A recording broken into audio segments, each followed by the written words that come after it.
अशी चिक मोत्याची माळ होती ग 30 तोळ्याची ग. चिक मोत्याची माळ होती ग 30 तोळ्याची ग.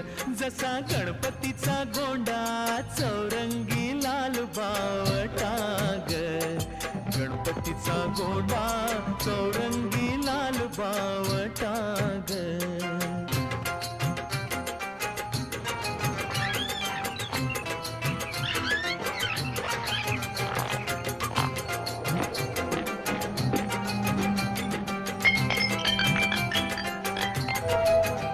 या चिकमाळेला रेशमी मौचार दोरा ग. या चिकमाळेला रेशमी मौचार दोरा ग. मऊ रेशमाच्या दोऱ्यात नवरा